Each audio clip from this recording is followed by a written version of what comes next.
Suara notifikasi di ponselku adalah satu-satunya yang memecah kesunyian tengah malam. Ting! Pesanan baru. Namaku Fajar, dan aku seorang pengemudi pengantar makanan. Biasanya aku akan senang dengan satu perjalanan terakhir sebelum pulang. Tapi yang satu ini terasa berbeda. Tujuannya adalah alamat yang belum pernah kulihat sebelumnya. Terletak jauh di pinggir kota tempat lampu jalan berhenti menyala. Pesanannya sederhana, seporsi nasi goreng. Tidak ada yang istimewa, tapi jaraknya sangat jauh. Rasanya seperti banyak masalah hanya untuk satu kali makan. Tetap saja, pesanan adalah pesanan. Jadi aku menyalakan sepeda motorku, menarik napas dalam-dalam, dan memulai perjalanan panjang ke dalam kegelapan yang sunyi. Hanya ada aku, motorku, dan jalan yang sepi. Semakin jauh aku berkendara, semakin sunyi semuanya. Suara kota yang biasa menghilang digantikan oleh dengungan mesin motorku dan suara jangkrik. Rumah-rumah semakin jarang, sampai tidak ada rumah sama sekali. Hanya pohon-pohon tinggi di kedua sisi jalan, cabang-cabangnya terlihat seperti jari-jari panjang dan gelap yang menggapai-gapai ke arahku. Aku memeriksa peta ponselku lagi. Titik kecil yang mewakiliku merangkak perlahan menuju pintu tujuan. Itu berada di antah-berantah. Aku mulai merasa sedikit gugup. Pikiranku mulai mempermainkanku. Apakah itu bayangan yang baru saja bergerak? Apakah itu suara yang baru saja kudengar di atas suara mesin motorku? Aku menyuruh diriku untuk tenang. Mungkin itu hanya kompleks perumahan baru. Seseorang harus menjadi yang pertama pin, kan? Jantungku berdetak sedikit lebih cepat sekarang. Ini jelas pengiriman paling aneh yang pernah aku lakukan. Aku pernah mengantar ke tempat-tempat aneh sebelumnya. Tentu saja. Rumah sakit larut malam, gedung kantor kosong, sebut saja. Tapi yang ini berada di tingkat keanehan yang lain. Udara semakin dingin dan kabut tipis mulai menyelimuti, membuatnya semakin sulit untuk melihat apa yang ada di depan. Aku mencengkeram stang lebih erat, buku-buku jariku memutih. Mengapa ada orang yang memesan makanan ke tempat seperti ini pada jam segini? Mungkin itu lelucon. Pasti itu lelucon. Pikiran itu membuatku sedikit marah, tapi juga sedikit lega. Lelucon lebih baik daripada sesuatu yang lain.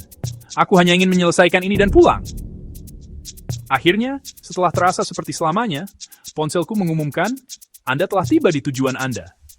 Aku melambat dan melihat sekeliling. Tidak ada apa-apa. Hanya lebih banyak pohon dan jalan setapak tanah yang mengarah dari jalan utama. Aku hampir berbalik, berpikir GPS salah.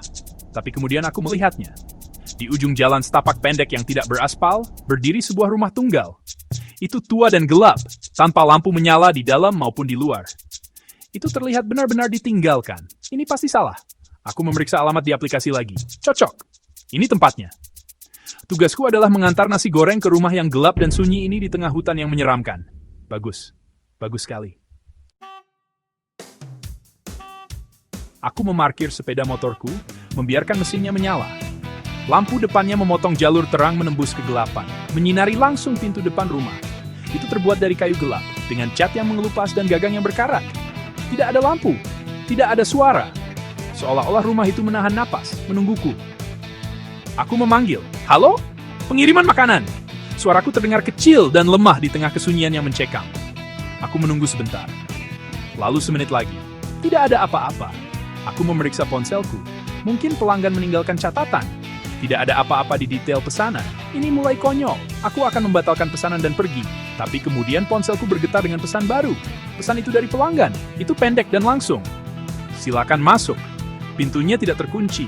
Tinggalkan makanan di meja di ruang tamu. Darahku membeku. Masuk? Sendirian? Ke dalam rumah yang gelap dan terlihat kosong? Tidak mungkin. Itu bukan bagian dari deskripsi pekerjaan.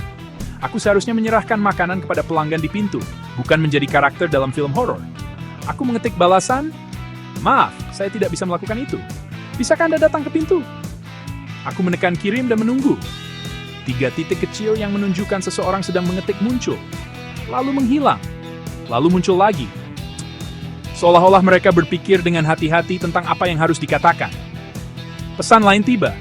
"Saya tidak bisa datang ke pintu. Tolong, taruh saja di meja. Saya akan menambahkan tip besar." Tip besar. Biasanya kata-kata itu adalah musik di telingaku. Tapi saat ini itu terdengar seperti jebakan.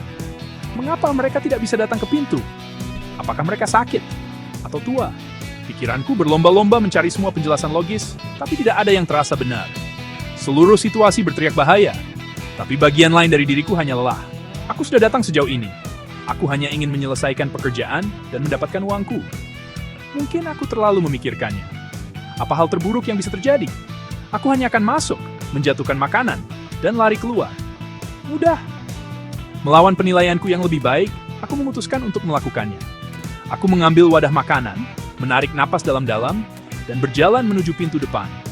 Langkah kakiku di jalan setapak tanah terdengar keras dalam kesunyian. Aku mencapai pintu dan ragu-ragu. Tanganku gemetar saat aku meraih gagang. Aku mendorongnya perlahan. Kreak! Pintu terbuka ke ruangan yang gelap gulita. Gelombang udara apak dan dingin menerpaku. Baunya seperti debu dan barang-barang yang terlupakan. Aku tidak bisa melihat apa-apa. Halo? Aku memanggil lagi. Suaraku bergetar. Satu-satunya balasan adalah gema suaraku sendiri, memantul dari dinding kosong rumah. Aku melangkah masuk. Aku mengeluarkan ponselku dan menyalakan senter. Sorotan cahaya menembus kegelapan, memperlihatkan ruang tamu yang tertutup lapisan debu tebal.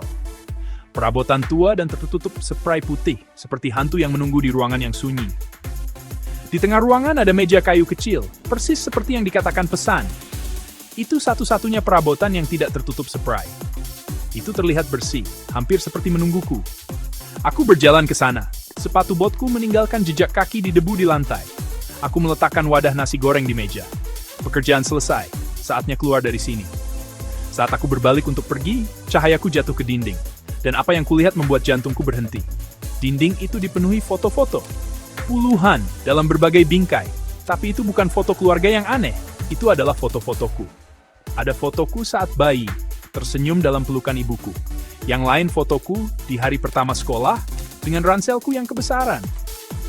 Ada aku saat kelulusan SMA, terlihat canggung dengan jubah formal. Bahkan ada fotoku beberapa tahun lalu saat liburan di pantai bersama teman-temanku. Setiap foto adalah momen dari hidupku. Bagaimana ini mungkin? Aku berjalan di sepanjang dinding. Sorotan senterku bergetar di tanganku. Itu seperti museum hidupku sendiri, dikurasi oleh orang asing. Siapa yang melakukan ini? Bagaimana mereka mendapatkan foto-foto ini? Beberapa di antaranya adalah foto pribadi yang hanya ada di komputer lamaku. Pikiranku berputar, mencoba memahami hal yang mustahil. Keringat dingin menetes di punggungku. Ini bukan lelucon. Ini sesuatu yang jauh lebih buruk. Aku merasa seperti sedang diawasi, bukan hanya sekarang, tapi sepanjang hidupku. Setiap momen bahagia, setiap tonggak sejarah, ditangkap dan dipajang di dinding ini di rumah yang mengerikan dan sunyi ini. Panik melanda, ketakutan murni, mutlak. Aku harus keluar. Aku lupa tentang uang, tip, semuanya. Aku hanya ingin jauh dari tempat ini. Aku berlari ke pintu depan, jantungku berdebar kencang di dadaku seperti drum. Aku menerobos keluar rumah dan ke udara malam, berharap melihat lampu depan sepeda motorku yang menenangkan. Tapi itu sudah tidak ada. Tempat aku memarkirnya kosong. Jalan setapak tanah kosong. Jalan kosong. Jalan keluarku hilang. Dunia di luar rumah telah berubah. Kabut lebih tebal, pepohonnya dia telah mengancam. Kesunyian lebih berat sebelumnya. Aku terjebak. Aku merogoh saku dengan panik, mencari ponselku. Itu masih ada, syukurlah. Aku segera mencoba membuka aplikasi pengiriman untuk menelepon layanan pelanggan, atau polisi, atau siapapun. Tapi aplikasi itu macet. Lalu, layarnya menjadi hitam. Sesaat kemudian, itu menyala lagi dengan pesan baru. Ditampilkan dalam huruf besar berwarna putih di layar hitam. Itu bukan pesan teks, itu sesuatu yang lain. Pesan itu hanya terdiri dari 5 kata, tapi itu membuatku merinding. Selamat datang di rumah barumu. Ponselku kemudian mati total. Layarnya menjadi gelap selamanya. Tidak. Tidak. Ini tidak mungkin terjadi. Ini mimpi buruk. Aku harus bangun. Aku berteriak. Aku berteriak minta tolong sampai tenggorokanku sakit. Tapi suaraku ditelan oleh kabut tebal dan kesunyian yang mencekik. Aku berlari naik turun di jalan kosong. Tapi rasanya jalan itu membentang selamanya kedua arah. Tidak ada mobil, tidak ada lampu, tidak ada tanda-tanda kehidupan.